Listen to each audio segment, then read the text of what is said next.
بسم اللہ الرحمن الرحیم۔ السلام علیکم دوستوں، امید ہے آپ سب خیریت سے ہوں گے۔ حضرت عبد الرحمن بن عوف رضی اللہ تعالیٰ بدر کے میدان میں کھڑے تھے۔ ان کے دائیں اور بائیں طرف انصار کے 2 بچے تھے۔ انہیں خیال آیا کہ اگر میں طاقتور اور مضبوط لوگوں کے درمیان ہوتا تو ضرورت کے وقت ہم ایک دوسرے کی مدد کر سکتے۔ اتنے میں ایک بچہ آپ رضی اللہ عنہ کے پاس آیا اور ہاتھ پکڑ کر کہنے لگا، چچا جان، آپ ابو جہل کو پہچانتے ہیں؟ آپ رضی اللہ عنہ نے پوچھا، ہاں، مگر تمہارا کیا مقصد ہے؟ وہ کہنے لگا کہ مجھے معلوم ہوا ہے کہ وہ نبی کریم صلی اللہ علیہ وسلم کی شان میں گستاخی کرتے ہیں۔ اس ذات کی قسم جس کے قبضے میں میری جان ہے، اگر میں اسے دیکھ لوں تو اس وقت تک میں جدا نہ ہوں یہاں تک کہ وہ مر جائے یا میں مر جاؤں۔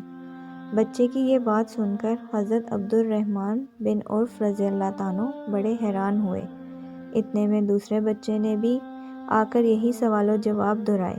اتنے میں آپ رضی اللہ عنہ کو ابو جہل نظر آیا تو آپ رضی اللہ عنہ نے بچوں کو نشانی کی، تمہارا دشمن وہ سامنے ہے۔ دونوں بچے دوڑتے ہوئے گئے۔ ایک بچے نے گھوڑے کی ٹانگ پر وار کیا جس سے گھوڑا زخمی ہو کر گر گیا۔ پھر ابو جہل بھی گر پڑے۔ دوسرے بچے نے ابو جہل پر ضرب کاری لگائی۔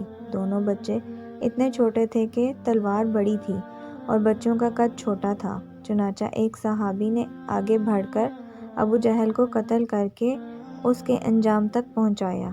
اس واقعے سے بچوں کی عزت امان اور عشق نبی صلی اللہ علیہ وسلم کا واضح ثبوت ملتا ہے، کیونکہ حضرت محمد صلی اللہ علیہ وسلم کی مقبولیت جس طرح مردوں اور عورتوں میں برابر تھی، اسی طرح بچوں میں بھی بے پناہ تھی۔